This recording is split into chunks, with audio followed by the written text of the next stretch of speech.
नमस्कार। लहसुन की फसल अब अपनी आखिरी स्टेज मतलब 100 दिन से पार हो चुकी है। भैया अब दो तरफा किसानों के सामने समस्याएं आ गई। एक तरफ से उनका दिमाग घूम रहा है कि भाई कहीं रेट डाउन ना हो जाए। दूसरी तरफ जब वो नीचे देखते हैं ना अपनी फसल के अंदर, तो उसके कंद का जो विकास है वो 100 दिन के बाद और दूसरे सालों के अंदर उसका जो साइज बन जाता था ना, वो अभी तक नहीं बन पाया। तो दोस्तों आज इस वीडियो के अंदर अपन बात करेंगे लहसुन की फसल जब 100 दिन से पार हो जाती है उसके बाद हमें क्या कुछ करना चाहिए जिससे कि हमारा जो कंद का विकास वो जल्दी से जल्दी हो सके।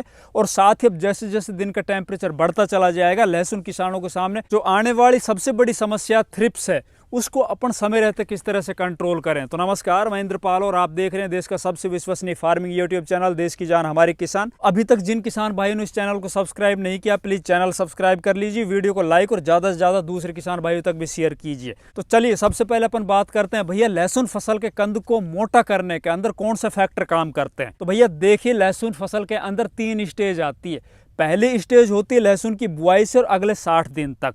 उस टाइम पर फसल अपनी प्राइमरी स्टेज के अंदर होती है, वो अपनी वेजिटेटिव ग्रोथ कर रही होती है। फिर आती है दूसरी स्टेज होती है भैया 60 दिन से और 100 दिन के बीच में। और ये वाली जो स्टेज है ना वो सबसे ज़्यादा इंपॉर्टेंट होती है, सबसे ज़्यादा क्रिटिकल होती है। और इस अवस्था के अंदर जो किसान अपनी फसल को अच्छे से सार संभाल करके आगे लेके बढ़ता है, उसका जो तना है उस तने को मोटा करता है, जितने ज़्यादा उसके अंदर ऊर्जा स्टोर करवाता है उतने ही आगे चलकर आपका जो उत्पादन है ना वो बढ़िया निकलने वाला है। बाकी आप एक बात कान खोल कर रख लीजिए, अगर आपको बढ़िया उत्पादन चाहिए मतलब अपने कंद का साइज आपको बहुत ज़्यादा मोटा चाहिए, उसकी गुणवत्ता शानदार चाहिए, उसका पर्दा मजबूत चाहिए, उसकी शाइनिंग सफ़ेद चाहिए, तो भैया आपको अपनी फसल को लगातार अभी और कुछ दिन के लिए हरा भरा रखना होगा। जितना दिन आपकी फसल हरी भरी रहेगी उतना ही आपके खेत से उत्पादन है ना वो ज़्यादा निकलने वाला है। अब इस टाइम पर हमारी फसल के अंदर कौन सी चुनौतियाँ आने वाली ये और बता देता हूँ आप लोगों को। एक तो जैसे मौसम के अंदर टेम्परेचर बढ़ेगा तो एक तो आएगी भैया थ्रिप्स को अगर आपने हड़के में ले लिया तो समझ लीजिए आपका उत्पादन बढ़ने की तुलना में घट जाएगा।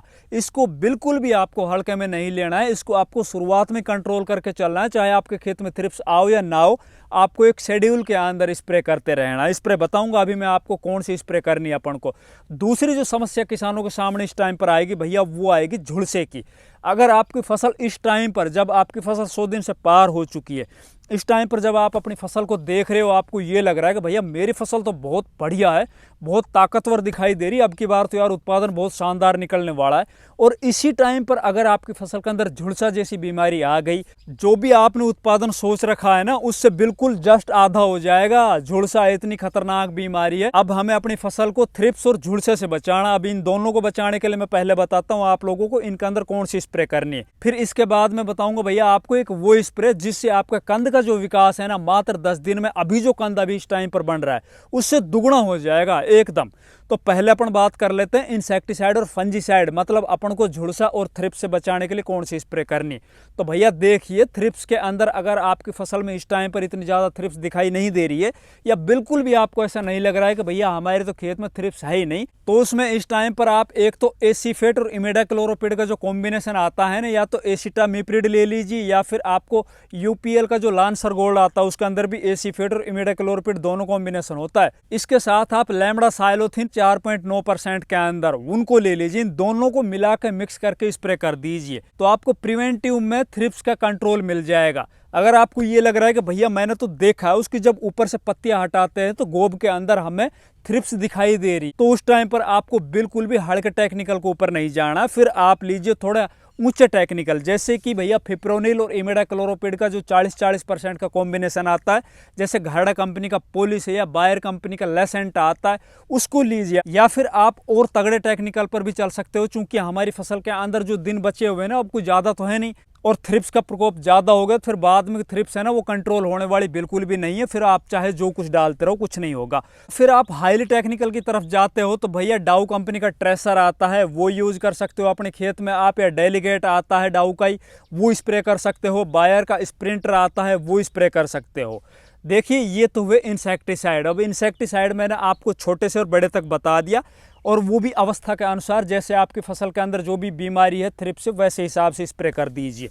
फिर बात करते हैं भैया झुलसा कंट्रोल के लिए अपन को क्या करना है। अगर आप पहले से ही स्टैंडर्ड फंजीसाइड यूज करते आ रहे हो अपनी फसल के अंदर, चूंकि अब की बार बहुत ज़्यादा पीड़ापन की शिकायत थी, बहुत ज़्यादा फंगस जनित बीमारियों की शिकायत थी मौसम की वजह से, तो अधिकतर खेतों के अंदर हमने पहले से ही बताया था भैया आप स्टैंडर्ड फंजीसाइड जैसे कि बायर की नेटिव आता है, एमिस्टार टॉप आता है, कस्टोडियो आता है, या फिर गैजेको आता है, बहुत से बड़े बड़े टेक्निकल है ना जिनके अंदर ट्राइजोल ग्रुप के फंजीसाइड आते हैं ना, वो स्प्रे करो।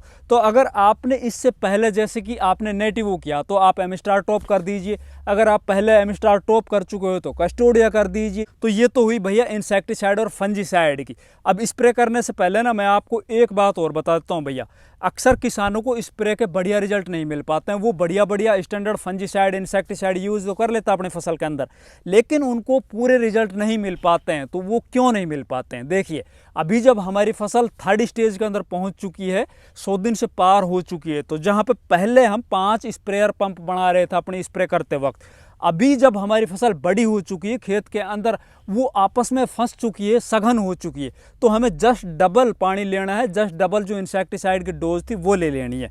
जैसे 5 पंप हम पहले कर रहे थे, तो भैया अब आप 8 से 10 पंप कीजिए, तब जाकर जो थ्रिप्स जैसी बीमारी है ना उसको आप कंट्रोल कर पाओगे, झुलसा जैसी जो फंगस जनित बीमारी है उसको कंट्रोल कर पाओगे। इसके अलावा भैया आपको जो सिलिकॉन बेस्ड चिपको है ना, उनको ज़रूर लहसुन या प्याज जैसी फसल के अंदर मिलाना है अगर आपको बढ़िया रिजल्ट लेना है। इसके अलावा स्प्रे करते वक्त आपको ये भी ध्यान रखना है कि भैया हम स्प्रे जब करें तो हमारी फसल के अंदर एक तो ओस नहीं होनी चाहिए, कोशिश कीजिए आप दोपहर के बाद अपनी फसल में स्प्रे कीजिए। इसके अलावा स्प्रे करते वक्त आप ये भी सुनिश्चित कर लीजिए ज़मीन के अंदर पर्याप्त मात्रा में नमी हो। ये सभी सावधानियां रख के अगर आप अपने खेतों में स्प्रे करोगे तो आपको बढ़िया रिजल्ट मिलेंगे, चाहे वो इंसेक्टिसाइड हो, फंजीसाइड हो, एनपीके हो, कोई भी टॉनिक हो या कोई भी माइक्रो न्यूट्रिएंट हो। फिर बात करते हैं भैया कंद के साइज को मोटा करने के लिए हमें क्या करना चाहिए।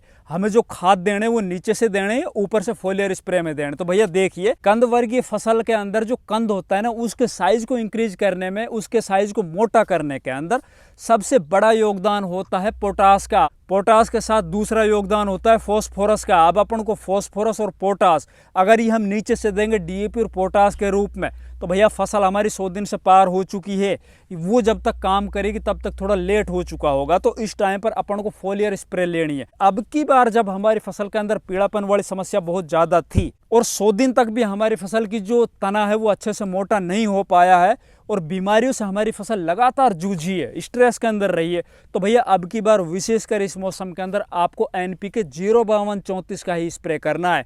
0050 का स्प्रे अगर आप करें तो जब आपकी फसल पककर तैयार हो जाए उससे केवल 10-12 दिन पहले करें। या फिर आप 0050 अगर आप देना चाहते हो तो नीचे से 2 किलो 2.5 किलो बीघा के हिसाब से जो पक्का बीघा होता है ना 20-20 वाला, उसके अंदर आप नीचे से पानी के साथ किसी टंकी में या फिर ड्रम वगैरह में घोल के और पानी के साथ चला दीजिए। ऊपर से आपको जो स्प्रे करनी है ना एनपीके की, वो आपको केवल और केवल एनपीके 05234 ही करनी है।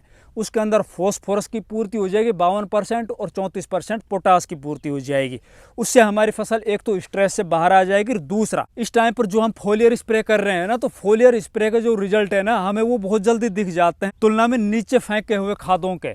साथ ही इस स्प्रे के अंदर आप बोरोन भी मिला सकते हो। अगर आप बोरोन नीचे से देना चाहते हो तो 1 किलो पर बीघे के हिसाब से नीचे से दे सकते हो सिंचाई के साथ, या फिर आप ऊपर से स्प्रे के अंदर ले रहे हो तो भैया आपको 1 लीटर पानी जहां आप स्प्रे करने जा रहे हो तो 1 ग्राम बोरोन 20% वाला, जैसे 100 लीटर पानी अपन ने पूरे खेत के अंदर स्प्रे में लिया है तो 100 ग्राम बोरोन उसके अंदर मिला के स्प्रे कर देना है, जो एनपीके 05234 अपन डाल रहे हैं। फिर बात आती है भैया, बहुत से किसानों का हमारे पास कमेंट अभी आ रहे कि यार 100 दिन के बाद अगर हम कैल्शियम नाइट्रेट डालें तो क्या उससे हमारे कंद का विकास होगा, कंद का साइज है वो बढ़ेगा या नहीं बढ़ेगा। तो भैया देखिए, इस कॉन्सेप्ट को भी आज समझ लीजिए। कैल्शियम नाइट्रेट खाद है ना, वो जो अपन कंदवर की फसलों के अंदर डालते हैं वो कंद को मोटा नहीं करता है, कंद के साइज को फुलाता नहीं है, वो कंद की गुणवत्ता बढ़ाता है। तो अभी तक अगर आपने 100 दिन से पहले कैल्शियम नाइट्रेट जैसे खाद आप दे चुके हो तो वो बहुत है, क्योंकि कैल्शियम नाइट्रेट खाद है ना उसकी ज़्यादा आवश्यकता नहीं होती, केवल 10 से 15 किलो पर एकड़ के हिसाब से इसकी डोज होती है। अगर इसको आप ज़्यादा बढ़ाते चले जाओगे तो हमारी फसलों का अंदर इसकी जो डिमांड है ना वो साल दर साल बढ़ती चली जाएगी। तो वो काम अपन को क्यों करना। अगर हमारी वीडियो अच्छी लगे वीडियो को लाइक कीजिए, चैनल को सब्सक्राइब कीजिए, वीडियो को ज़्यादा से ज़्यादा दूसरे किसान भाइयों तक शेयर कीजिए। धन्यवाद।